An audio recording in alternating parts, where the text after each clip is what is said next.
أعوذ بالله من الشيطان الرجيم بسم الله الرحمن الرحيم السلام عليكم ورحمة الله وبركاته. Alhamdulillah, innal hamdulillah nahmaduhu wa nasta'inuhu wa nastaghfiruh wa na'udzu billahi min shururi anfusina wa min sayyiati a'malina. May yahdihillahu fala mudilla lahu wa may yudlilhu fala hadiya lahu. Asyhadu an la ilaha illallah wahdahu la syarika lah wa asyhadu anna Muhammadan abduhu wa rasuluh, amma ba'd.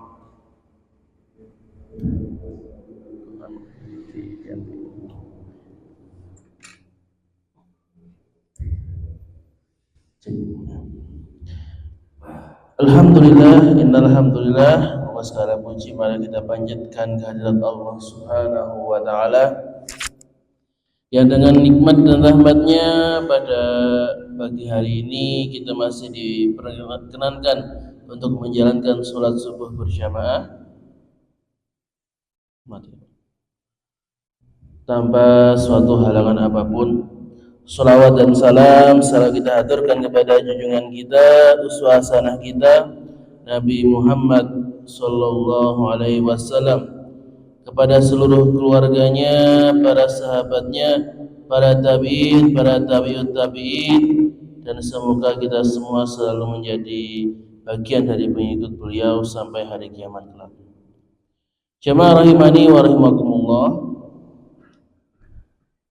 sebagaimana yang sudah saya sampaikan pada pertemuan yang di minggu kemarin, bahwa ketika Allah memberikan nikmat kepada kita untuk dapat bertemu dengan bulan Ramadan, maka di balik nikmat itu ada ancaman tersembunyi. Bagi siapa? Bagi orang-orang yang tidak bisa memanfaatkan Ramadan dengan sebaik-baiknya. Bagi orang yang menyia-nyiakan kenikmatan untuk berjumpa dengan bulan Ramadan. Inilah orang yang langsung didoakan kecelakaan dan kebinasaan oleh Jibril alaihissalam dan diamini oleh Nabi sallallahu alaihi wasallam. Jadi kalau sudah didoakan sama Jibril dan Nabi, wah itu insya Allah doanya pasti makbul. Tapi sayangnya doanya bukan doa kebaikan, tapi doa kehancuran. Maka kalau kita tidak ingin menjadi bagian dari orang-orang yang mendapatkan kebinasaan tersebut, maka salah satunya adalah bagaimana kita yang benar-benar beramal, benar-benar beribadah ketika nanti di bulan Ramadan. Maka insya Allah pada pagi hari ini dan Ahad depan yang terakhir, malam Senin depan yang terakhir, ini kita akan sedikit menyampaikan mengenai do and don't in Ramadan. Apa yang harus atau disunnahkan untuk dilakukan dan apa yang tidak boleh dilakukan. Kenapa kok tidak boleh? Ya karena kegiatan ini itu hanya akan membawa mamurat, ya, sia-sia, bahkan membawa dosa. Dan perbuatan inilah yang membuat kita kehilangan berkah Ramadan. Maka kita mulai dari waktu paling awal, itu waktu sahur. Dan sahur ini adalah waktu yang sangat istimewa, ya. Karena Allah langsung menyebutkan di dalam Al-Quran, wahum yastaghfiruna fil ashar, dan orang-orang yang meminta ampun ketika waktu sahur. Maka dalam waktu sahur ini Sunnahnya apa? Yang pertama jelas makan sahur.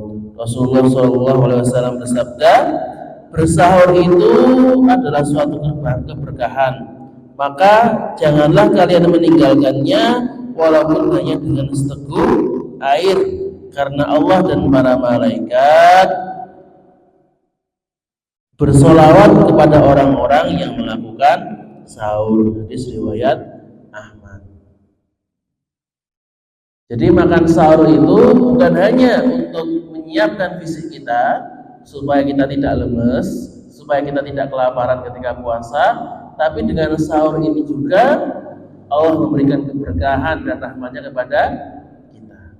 Maka kalau sempat bangun sebelum subuh, ya tadi minimal walaupun cuma dengan seteguk air, karena mungkin kesiangan selama belum adzan, sempatkan sahur walaupun cuma sedikit.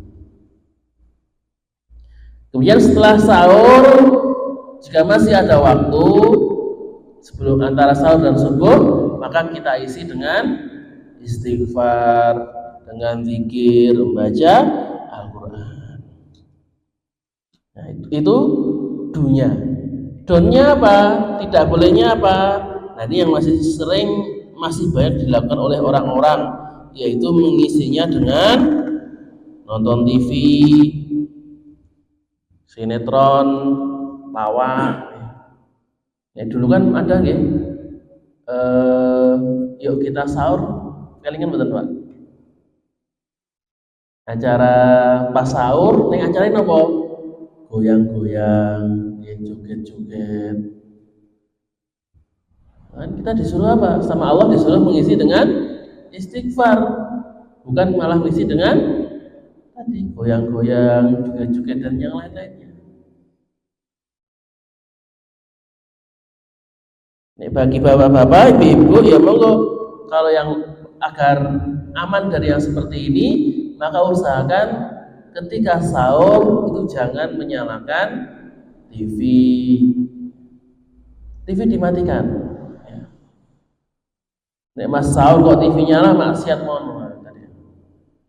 Bukannya malah buat ngaji, tadi malah buat nonton-nonton yang lainnya yang tidak bermanfaat. Kemudian yang kedua, ya don yang kedua, jangan tidur setelah sahur. Kenapa?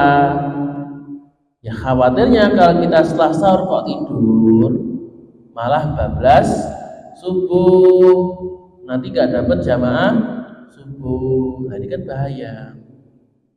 Dan banyak yang seperti ini, apalagi orang-orang yang modalnya sahurnya jam 3, jam setengah 4 sudah sahur, kan waktunya masih lama. Akhirnya apa? Tidur lagi.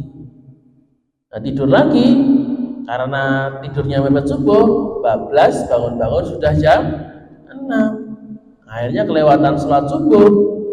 Mending kalau misalnya bangun terus sholat. Kadang-kadang karena udah habis waktunya, udah kesiangan, akhirnya malah enggak sholat. Ini kan bahaya. Karena semulia apapun sahur itu hukumnya tetap sunnah. Sedangkan kalau subuh itu hukumnya wajib. Jangan sampai tadi kita mengejar sunnah tapi malah meninggalkan yang wajib. Itu ibarat kata kalau ada orang yang mengejar sunnah tapi meninggalkan yang wajib, dia itu pakai baju atasan, pakai baju yang rapi tapi nggak pakai celana.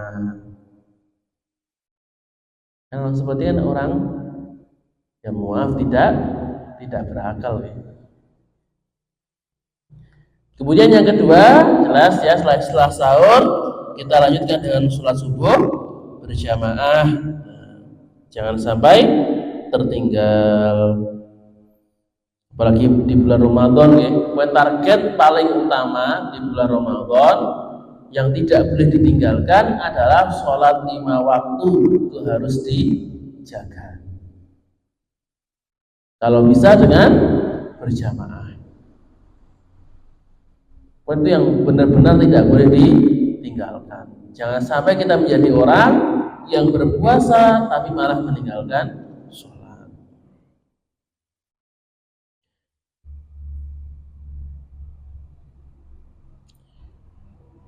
Kemudian setelah subuh, nah, antara subuh sampai isyraq, pada subuh bisa kita isi dengan i'tikaf di masjid, dengan mengaji, membaca Al-Quran. Jangan malah tidur lagi. Nah, ini yang nggak boleh ya. Karena keutamanya sangat luar biasa. Ya. Rasulullah SAW bersabda, siapa saja yang sholat subuh secara berjamaah, kemudian duduk dengan berzikir kepada Allah sampai terbit matahari, kemudian sholat 2 rakaat, maka ia akan mendapatkan pahala sebagaimana haji dan umrah yang sempurna. Ini baru hari biasa ya Bu ya. Hari biasa saja sudah mendapatkan pahala haji dan umrah, apalagi di bulan Ramadan. Tentu pahalanya lebih banyak lagi. Dan di bulan Ramadan kan niki sing ibu, ini bapak-bapak insyaallah nyantai ya Pak. Kan nggak perlu sarapan. Ya, ibu-ibu nggih boten perlu masak. Ya, boten perlu nyiapke sarapan nggih keluarga. Kan waktunya lebih longgar. Ini tadi bisa diisi dengan i'tikaf di masjid terlebih dahulu. Nah, misalnya mau beres-beres, itu mungkin nyucinya bisa dilakukan pas sahurnya tadi atau pas sorenya. Ya. Sorenya dibersihkan, nah paginya itu tinggal siap-siap sedikit bisa langsung berangkat kerja. Jadi jangan sampai momen yang istimewa ini terlewatkan. Setelah sholat subuh, i'tikaf yang di masjid dulu, jangan langsung pulang. Yang tidak boleh tadi, pertama tidur. Rasulullah itu sangat tidak suka dengan orang-orang yang tidur setelah sholat subuh. Apalagi tidurnya sampai siang ya, sampai jam 6, sampai jam 7. Nah, ini jelas rezekinya nggak berkah, kehilangan keberkahan pagi. Dan yang kedua, nah ini yang masih banyak dilakukan biasanya oleh anak-anak muda, yaitu JJS. Ngertos JJS Pak? Nama saya di JJS. Jalan-jalan subuh. Ini sering nih, biasanya cah-cah ya, bocah-bocah SMP, SMA, ini sering banget. Habis subuh, kemudian keliling-keliling, jalan-jalan, ngobrol-ngobrol gak jelas. Jadi cuma jalan-jalan mungkin insya Allah nih, jalan-jalan untuk olahraga ya nggak apa-apa. Masalahnya apalagi sing cah-cah SMA, jalan-jalan sering buat ngapel ya, buat janjian cowok cewek ketemu jalan bareng. Nah, ini kan membuka pagi bukan malah dengan kebaikan, malah dengan kemaksiatan. Cuci-cuci mata kan ya. Kadang malah jadi ajang pacaran tadi. Nah, ini kan malah bahaya sekali.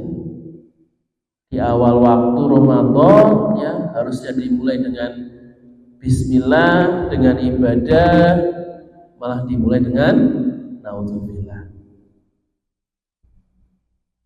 Nah, ini yang tidak boleh.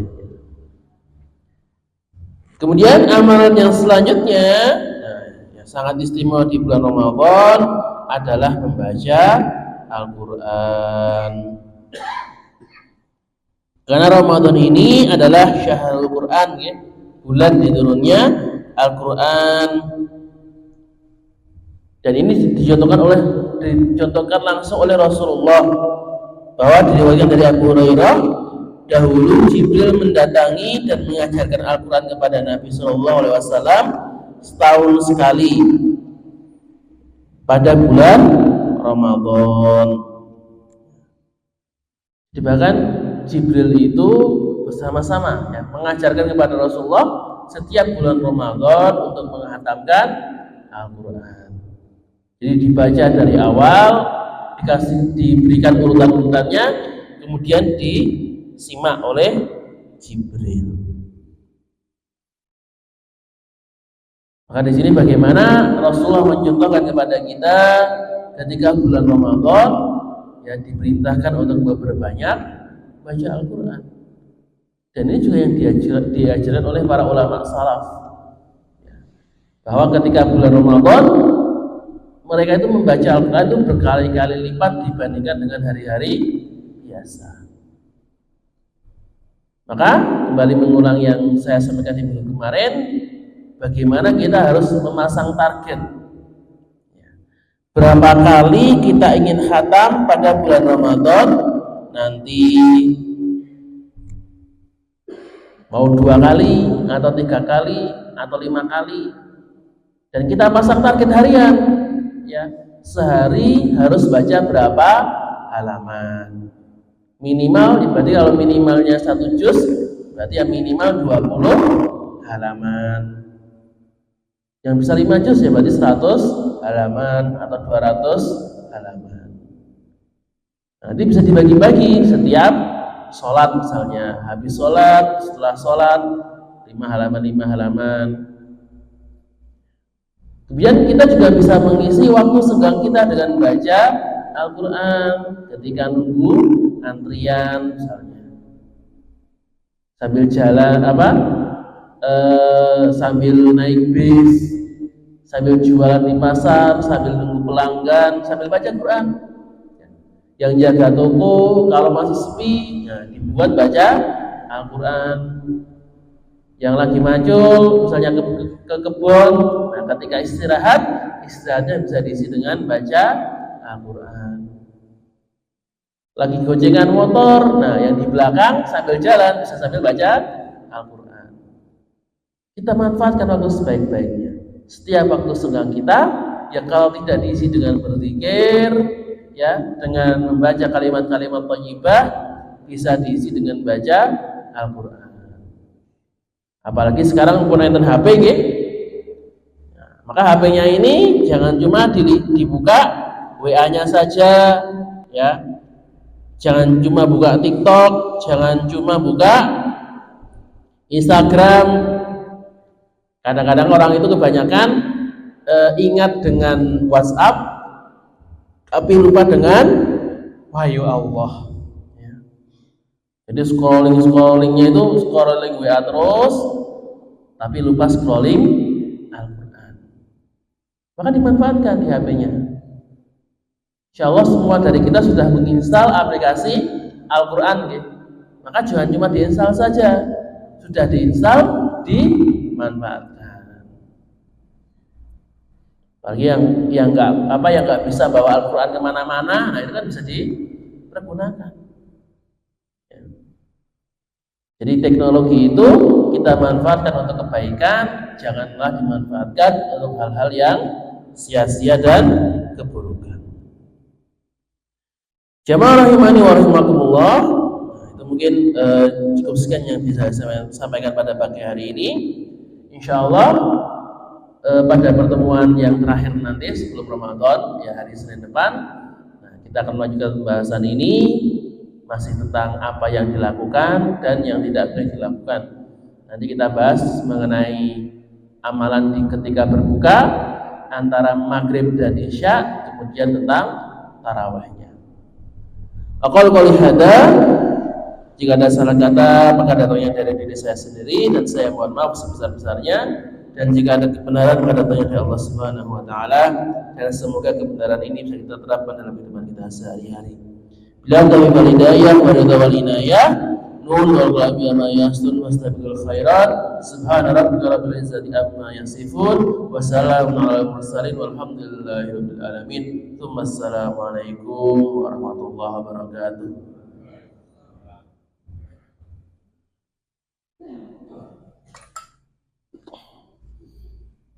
سبحان ربك رب العزة عما يصفون وسلام على المرسلين والحمد لله رب العالمين. صدق الله العظيم.